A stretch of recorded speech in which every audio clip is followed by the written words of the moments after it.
মৰমৰ ছাত্ৰ ছাত্ৰীসকল পলিটিকেল সায়েন্স মেড ইজি এই ইউটিউব চেনেলটোৰ বাবে মই ডক্টৰ তপন চন্দ্ৰ কলিতাই আজি ভাৰতৰ প্ৰস্তাৱনাৰ ওপৰত আমাৰ এইটো ভিডিঅ' লৈ আহিছোঁ।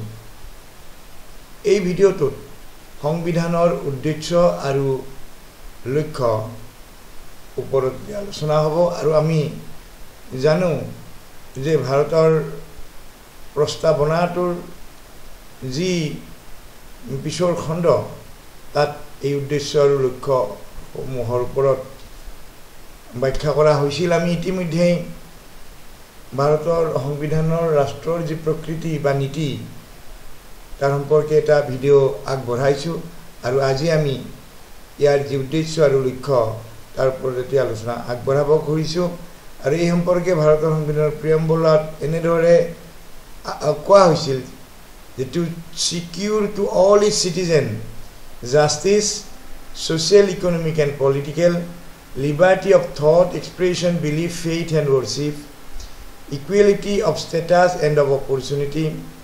and to promote among them all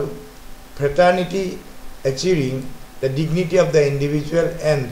the unity and integrity of the nation. আৰু শেষত আমি জানো যে সংবিধানখন প্ৰস্তাৱনা অনুসৰি 26 ডে অৰ্থাৎ 26 নৱেম্বৰ 1949 চনত গ্ৰহণ কৰা হৈছিল আৰু সেই দিনটোক সংবিধান দিৱস হিচাপে বৰ্তমান পালন কৰা হয়। গতিকে এই সম্পৰ্কে আমি এটা বিস্তৃত আলোচনা আগবঢ়াবলৈ গৈ আছোঁ। এতিয়া ছাত্ৰ ছাত্ৰীসকল আমি প্ৰথমটো যিটো আমাৰ উদ্দেশ্য আৰু লক্ষ্য প্ৰথমটো হ'ল ন্যায়, তাৰপিছত স্বাধীনতা, সমতা, ভাতৃত্ববোধ, ঐক্য আৰু জাতীয় অখণ্ডতা। এইকেইটা বিষয়ৰ ওপৰত এটাৰ ওপৰত এটাকৈ আলোচনা কৰি গৈ আছোঁ। প্ৰথমতে আমি লৈছোঁ ন্যায়। ন্যায় বোলতে আমাৰ ভাৰতৰ সংবিধানৰ প্ৰস্তাৱনাই তিনি ধৰণৰ ন্যায়ৰ কথা উল্লেখ কৰি গৈছে: ছ'চিয়েল, ইকনমিক এণ্ড পলিটিকেল, সামাজিক, অৰ্থনৈতিক আৰু ৰাজনৈতিক ন্যায়। সামাজিক ন্যায় বোলতে ভাৰতীয় সংবিধানৰ প্ৰস্তাৱনাত সামাজিক ন্যায়ৰ অৰ্থ হৈছে জাতি, ধৰ্ম, ৰং, লিংগ আদি নিৰ্বিশেষে সকলো নাগৰিককে সমানভাৱে ব্যৱহাৰ কৰা। ইয়াৰ অৰ্থ এইটোও নহয় যে উন্নয়নৰ বাবে প্ৰয়োজনীয় সামাজিক পৰিস্থিতিৰ পৰা কাকো বঞ্চিত হ'ব নালাগে। যদি আমাৰ জাতি, ধৰ্ম, লোকসকলৰ মাজত কোনো ধৰণৰ পাৰ্থক্য থাকে তাৰ ওপৰত ভিত্তি কৰি। গতিকে সামাজিক ন্যায় শব্দটোৰ ব্যৱহাৰে সংবিধানে এনে ব্যৱস্থা কৰাৰ উদ্দেশ্যক সূচায়। কি সূচায়? শোষণৰ পৰা মুক্ত, সকলোৰে বাবে এক মৰ্যাদাপূৰ্ণ জীৱন নিশ্চিত কৰা আৰু ধৰ্ম, জাতি বা অৰ্থনৈতিক অৱস্থাৰ ওপৰত ভিত্তি কৰি কোনো ধৰণৰ অত্যাচাৰৰ অনুমতি নিদিয়া। তাৰপিছত আহিল অৰ্থনৈতিক ন্যায়।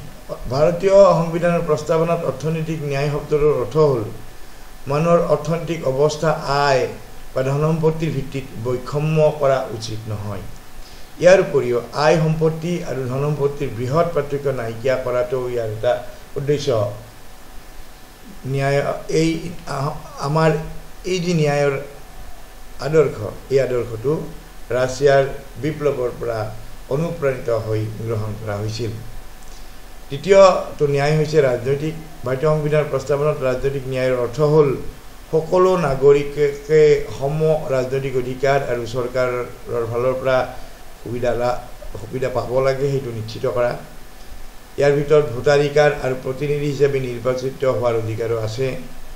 চৰকাৰত সকলো নাগৰিকৰ সমান কণ্ঠ থাকিব লাগে, অৰ্থাৎ সকলোৱে কথা কোৱাৰ বা নিজৰ বক্তব্যত ৰখাৰ অধিকাৰ থাকিব লাগে আৰু ৰাজনৈতিক ব্যৱস্থাত অংশগ্ৰহণৰ সমান সুযোগ থাকিব লাগে। এই ধাৰণাটোৰ ওপৰত ৰাজনৈতিক ন্যায়ৰ ভিত্তি হৈছে। আৰু ইয়াতে আমি এটা কথা মন কৰিব লাগিব যে আমি জানো যে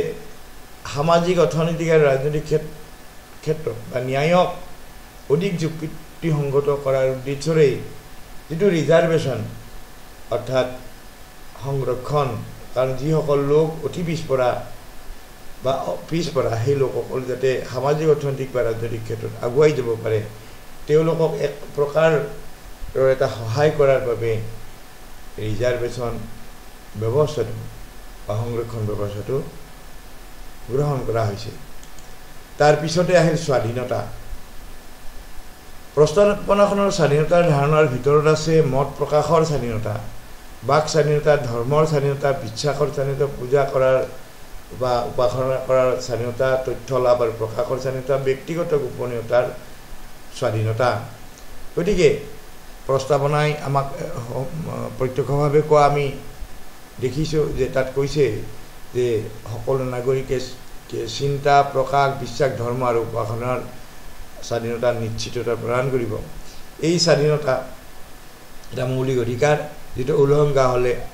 আদালতৰ জৰিয়তে বলবৎ কৰাব পাৰি ইয়াৰ অৰ্থ হল মানুহৰ অধিকাৰ আছে যিকোনো বিশ্বাস বা ধৰ্ম তেওঁ মুক্তভাৱে বা আৰু জোৰ জুলুম নোহোৱাকৈ পালন কৰিব পাৰে আৰু তাক আমি স্বীকাৰ কৰি ল'ব লাগে আৰু ব্যক্তিৰ সকলো কাম কাজত বা এনেকুৱা কাম কাজত কোনো বাধাৰ সৃষ্টি কৰিব নালাগে ইয়াৰ পিছত আমি লক্ষ্য বা উদ্দেশ্যটো লৈ আহোঁ সেইটো হৈছে সমতা ভাৰতীয় সংবিধানৰ প্ৰস্তাৱনাই ভাৰতৰ সকলো নাগৰিককে সমমৰ্যাদা আৰু সুযোগৰ নিশ্চয়তা প্ৰদান কৰে প্ৰস্তাৱনাখনৰ সমতাৰ নিশ্চয়তা সংবিধানৰ বিধানসমূহত প্ৰতিফলিত হৈছে নাগৰিক সমতাৰ অধিকাৰ ধাৰা 14 পৰা 18 লৈকে নাগৰিক সমতা নিশ্চিত কৰা ৰাজনৈতিক সমতা 325 আৰু 326 নং অনুচ্ছেদে নিৰ্বাচনৰ সৈতে জড়িত বিধানৰ জৰিয়তে ৰাজনৈতিক সমতা নিশ্চিত কৰিব বিচাৰিছে অৰ্থনৈতিক সমতা ৰাজ্যিক নীতি নিৰ্দেশনা বা আমাৰ যেটো নিৰ্দেশাত্মক নীতি আছে এই নীতিৰ 39 নং অনুচ্ছেদত ৰাষ্ট্ৰক নিৰ্দেশ দিয়া হৈছে যে সমান কামৰ বাবে সমান দৰমহা আৰু পুৰুষ আৰু মহিলাৰ বাবে পৰ্যাপ্ত জীৱিকাৰ কৰাৰ সম অধিকাৰ নিশ্চিত কৰা ৰাষ্ট্ৰৰ প্ৰতি সকলোৰে মৰ্যাদা আৰু সুযোগ সমান বুলি প্ৰস্তাৱনাত সমতাৰ প্ৰতিশ্ৰুতি দিয়া হৈছে সংবিধানৰ প্ৰাৰম্ভিক লক্ষ্য হৈছে সকলো নাগৰিকৰ জাতি ধৰ্ম লিংগ নিৰ্বিশেষে যাতে সকলোৱে সমানভাৱে ব্যৱহাৰ হয় আৰু সমান সুযোগ সুবিধা প্ৰদান কৰা হয় তাৰ পিছৰ আমাৰ লক্ষ্য বা উদ্দেশ্য হ'ল ঐক্য আৰু অখণ্ডতা এটা উল্লেখযোগ্য কথা হ'ল আৰু অখণ্ডতা এই বাক্য অখণ্ডটো প্ৰাৰম্ভিক প্ৰস্তাৱনাটোত নাছিল এই অংশটো 1976 চনৰ 42 সংখ্যক সংশোধনী আইনৰ জৰিয়তে সংযোজন কৰা হৈছে য'ত সমাজবাদী আৰু ধৰ্ম নিৰপেক্ষ শব্দ সংযোজন কৰা হৈছিল চৰ্দাৰ চৰণ সিং কমিটিৰ পৰামৰ্শৰ ভিত্তিত এই সংশোধনী অনা হৈছিল জাতিৰ ঐক্য আৰু অখণ্ডতা বাক্যাংশই এই ধাৰণাক বুজায় যে বিভিন্ন জাতি ধৰ্ম